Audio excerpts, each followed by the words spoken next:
સર્વને હું પ્રભુ ઈસુના નામમાં સલામ કહું છું. આપણે દૈનિક વચન મનન કરવા પહેલાં આપણે પ્રાર્થના કરીશું અને આવો આપણે પ્રાર્થના કરીએ. સર્વશક્તિમાન પરમેશ્વર, અમે તમારો પુષ્કળ આભાર માનીએ છીએ. આજે સવારના સમયમાં તમે એક દિવસ અમને આપ્યો છે અને આ દિવસને માટે અમે તમારા આભારી છીએ. આજના વચન દ્વારા અમારા આત્મિક જીવનને ઉન્નતિ મળે, અમારા આત્મિક જીવનને પ્રોત્સાહન મળે, એના માટે અમે પ્રાર્થના કરીએ છીએ. જે વચન આજે અમે મનન કરવાના છે, પવિત્ર આત્મા તે વચનને આશીર્વાદિત કરજો. આ પ્રાર્થના પ્રભુ ઈસુના પવિત્ર નામમાં માંગીએ છીએ પિતા, આમેન. હું આપણા મીડિયા ડિપાર્ટમેન્ટના WCDC મીડિયા ડિપાર્ટમેન્ટના આભાર માનું છું કે તેમને મને દૈનિક વચન પ્રચાર કરવા માટે એક સુંદર તક આપ્યો છે અને તેના માટે હું હૃદયથી આભાર માનું છું. આપણે જોઈ રહીએ છીએ દૈનિક વચનમાં સુંદર પાસ્ટર લોકો આવીને સારા વચનો આપણીની જણાવી રહ્યા છે અને આપણે ઉન્નતિ પામી રહ્યા છે. આજે પણ એક વચનનું આપણે મનન કરીશું. તે છે માર્ક લખેલી વાર્તામાં 10મા અધ્યાયમાં તેની 46થી લઈને 52મી કલમમાં એક સુંદર સંભવ લખેલો છે અને તે વાક્ય આપણા બધાથી અજાણું નથી. ત્યાં આપણે જોઈએ છીએ પ્રભુ ઈસુ ખ્રિસ્ત અને તેમના શિષ્ય લોકો તે લોકો યરીખો શહેરમાં જાય છે. યરીખો શહેર તે બાઇબલમાં અજાણું શહેર નથી. અગર યરીખો શહેર વિશે આપણે જાણવા ઈચ્છીએ તો યહોશુઆના પુસ્તકમાં 6 અધ્યાયમાં પહેલી કલમ આપણે જોઈએ તો યરીખો નગર એ તો ઇઝરાયલ લોકોને માટે સમૂળગે બંધ કરી દેવામાં આવેલું નગર હતું. જ્યારે પરમેશ્વર તેમના લોકોને વાયદાના શહેરમાં લઈ જવા માટે કનાન દેશમાં લઈ જવાના હતા, તે સમયમાં વચમાં ઘણા બધા શહેર અને નગરોને યહોશુઆ દ્વારા જીતવામાં આવ્યા. તેમાં એક નગર હતું યરીખો નગર. અને યરીખો નગરને જીતીને 6 અધ્યાયમાં આપણે 26મી કલમ આપણે વાંચીએ ને તો યરીખો નગરને જીતીને યરીખો નગરની એક શ્રાપ દેવામાં આવે છે એ યહોશુઆ દ્વારા. પરમેશ્વરના વચનથી યરીખો નગરને હવે કોઈ બાંધવાનું નહીં, એવી રીતે એક શ્રાપ દેવામાં આવે છે. અને આ શ્રાપ આપણે બાઇબલમાં જોઈએ છે તો પહેલા રાજાના પુસ્તકમાં આપણે જોઈએ ને તો પહેલા રાજાના પુસ્તકમાં લગભગ 16મા અધ્યાયમાં અને 34મી કલમમાં 30:4-34મી કલમમાં એક રાજા આ યરીખો નગરને બાંધવાની કોશિશ કરે છે, પણ પરમેશ્વરના દાસ યહોશુઆ દ્વારા જે શ્રાપ દેવામાં આવ્યો તે શ્રાપ ત્યાં લાગુ પડે છે એ જોવા આપણને મળે છે. અને તે રાજાના મોટો દીકરો અને નાનો દીકરો બંને મરી જાય છે. એ યરીખોની બાંધવાની પ્રયત્ન કરે છે એવું આપણને જોવા મળે છે. તો યરીખો નગરમાં ઈસુને જવું તે એક સહયોગ નથી, એક પ્રયોગ અને એક યોજના સહિતની બાબત હું માનું છું કે ઈસુ ખ્રિસ્ત જે કોઈ નગરમાં કે જે કંઈ ગામમાં જતા તેમાં પૂરેપૂરી યોજના સહિત કામ કરતા હતા. અને યરીખો નગર એ શ્રાપિત નગર તરીકે તેમની ઓળખાણ થાય છે. પણ ઈસુ આજે સવારના સમયમાં હું જણાવવા માગું છું તે એવા જગ્યામાં જ જાય છે કે જે જગ્યામાં કંઈ ઉન્નતિ નથી અને જે જગ્યામાં કંઈ શું કહેવાય આશીષ નથી, એવી જગ્યામાં પ્રભુ ઈસુ જવા ઈચ્છે છે. તો યરીખોમાં આપણે જઈએ છીએ તો માર્ક લખેલી વાર્તા 10મા અધ્યાયમાં તેની 46મી કલમમાં લખેલું છે. અને તે યરીખોમાં આવે છે અને યરીખો તથા તેના શિષ્યો તેની ઘણા લોકો ત્યાંથી નીકળતા હતા. અને ત્યાં તિમાઈનો દીકરો બારતિમાઈ જે આંધળો ભિખારી હતો તે માર્ગની કોરે બેઠો હતો. યરીખો ખરેખર એક ઉન્નતિવાળું શહેર આપણે બોલી શકતા નથી. યરીખોમાં પ્રવેશ કરતા જ પ્રભુ ઈસુ ખ્રિસ્ત એક આંધળા વ્યક્તિની મુલાકાત કરે છે. આ આંધળો વ્યક્તિ કદાચ હું એવું માનું છું કે તે એટલી બધી ટ્રાફિક કદી સમય તેના શહેરમાં તેને જોઈ નહીં હોય, એટલા લીધે ભીડ એટલી બધી હતી તો અવાજ આવ્યો. બાઇબલમાં લખેલું છે તે માર્ગની કોરે બેઠેલો હતો. તો તે પૂછે છે ભાઈ આ શું થઈ છે? તો ત્યારે તેને કોઈ બરાબર રીતે જવાબ આપતા નથી, પણ તે પૂછવાનું ચાલુ રાખે છે. તે પૂછે છે, આ શું છે, આ શું છે? તો બીજી જગ્યામાં સાંભળવા મળે છે, તેના શિષ્ય લોકો જે બોલે છે તેને રોકે છે, પણ તેને સાંભળવા મળે છે આ તો ઈસુ છે. તો તે વધારે અવાજ કરે છે. તે બોલવા લાગે છે, ઓ ઈસુ દાઉદના દીકરા મારા પર દયા કરો, ઓ ઈસુ દાઉદના દીકરા મારા પર દયા કરો. એ કે આંધળો ભિખારીની ઉંમર પણ મોટી હતી.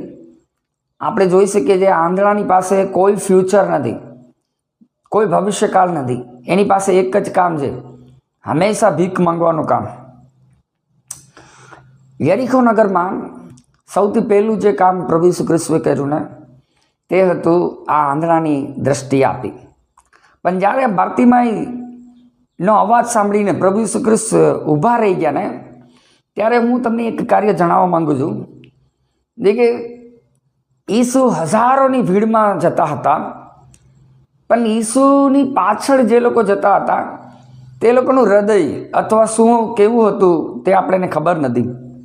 પણ બાર્તિમાઈ હજારોની ભીડમાં પણ અવાજ કરી કરીને પ્રભુને રોકી શકે છે. આ સવાર સમયમાં હું તમને જણાવવા ઈચ્છું છું, અગર આપણે પ્રભુને અવાજ કરીએ ને તો પ્રભુ આપણા અવાજ ઉપર થોભી શકે છે. પ્રભુ ઈસુ આપણા અવાજને સાંભળનાર છે. ત્યાંથી આ અધ્યાયમાંથી આપણે જોઈ શકીએ છીએ.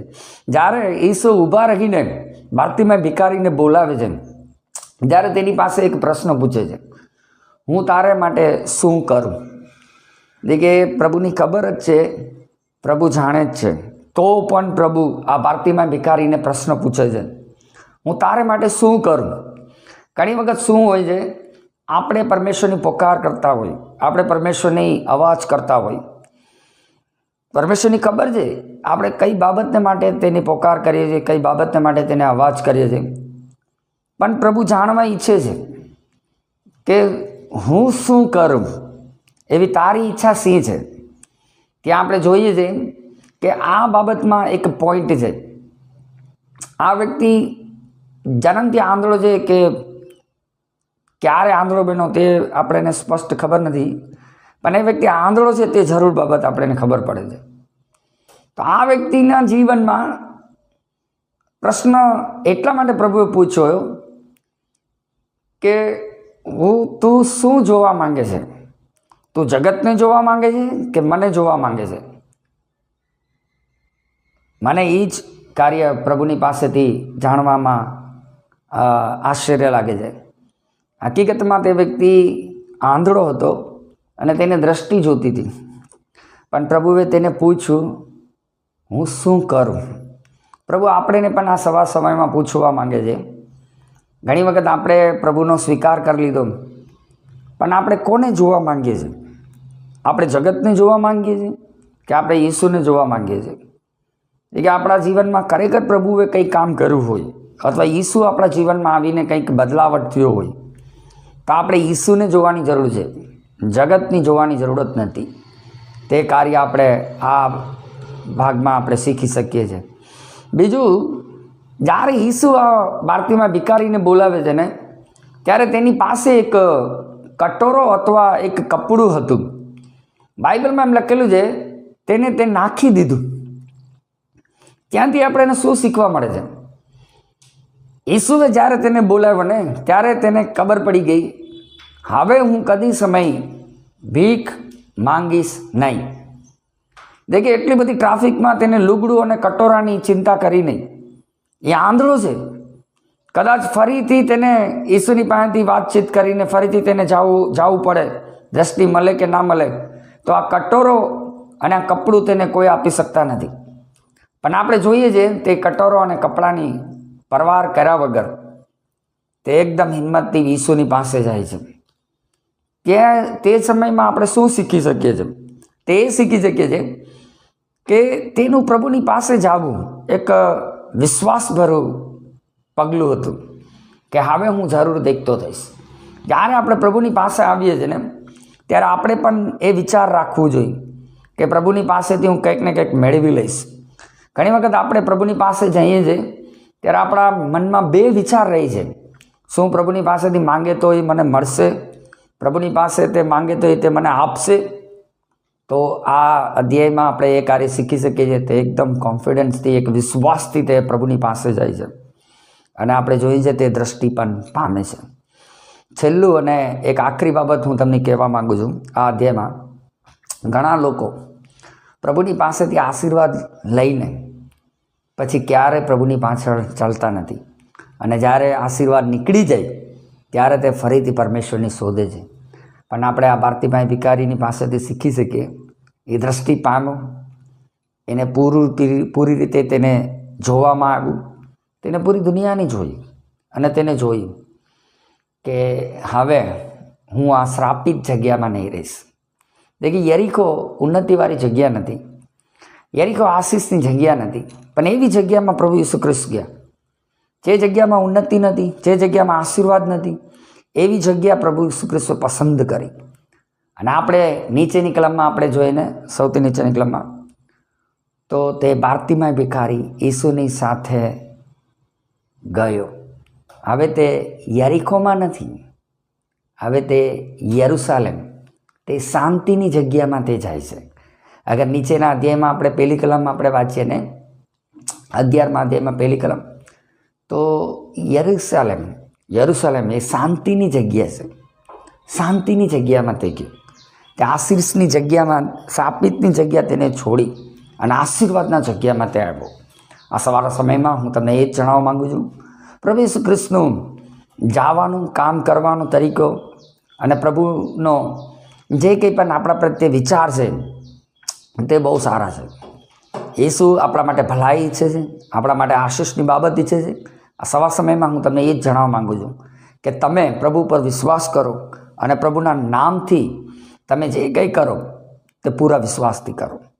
જેમ ભારતીમાં ભિખારી આશીષ પામીને શ્રાપિતની જગ્યા નહીં પણ આશીર્વાદની જગ્યામાં, શાંતિની જગ્યામાં થઈ ગયો, તે જ રીતે આપણે પણ કરીએ. પ્રભુ આપ સર્વને આશીર્વાદ આપો. આપણે પ્રાર્થના કરીએ. સર્વશક્તિમાન પરમેશ્વર, અમે આ વચનથી તમારા આગળ આવીએ છીએ. આ વચન આ સવારના સમયમાં તમે અમારી સાથે વાત કરી છે. જેવી રીતે યરીખો એક શ્રાપિત નગર હતું, પણ શ્રાપિત નગરમાં પ્રભુ બાર્તિમાય ભિખારી આશીર્વાદ પામીને અને યરુશલેમ તરફ તે ગયો, ઈસુની સાથે તે ગયો, એક શાંતિની જગ્યામાં, આશીષની જગ્યામાં. તેવી જ રીતના અમને પણ પ્રભુ તમે ચલાવો પરમેશ્વર. અમને અમારો આશીષ અમે લઈને અમે તમારી સાથે ચાલવું જોઈએ. તે પ્રભુ બાર્તિમાય આશીર્વાદ પામ્યો, તમારી સાથે ચાલ્યો. એ સવારના સમયમાં સાંભળનાર અમને સર્વ લોકોને તમે આશીર્વાદ કરજો. હું પ્રાર્થના કરું છું, કોઈનો જન્મદિવસ હોય, લગ્ન દિવસ હોય, તે લોકોને તમે આશીષ કરજો પ્રભુ. અને આ અમારી સવારની પ્રાર્થના, અમારું વચન તમારા હાથમાં સોંપીએ છીએ. સર્વ આદર મહિમા તમને આપીને આ પ્રાર્થના પ્રભુ ઈસુ તમારા પવિત્ર નામથી માંગીએ છીએ પિતા. આમેન. પ્રભુ આપ સર્વ લોકોને આશીર્વાદ આપો.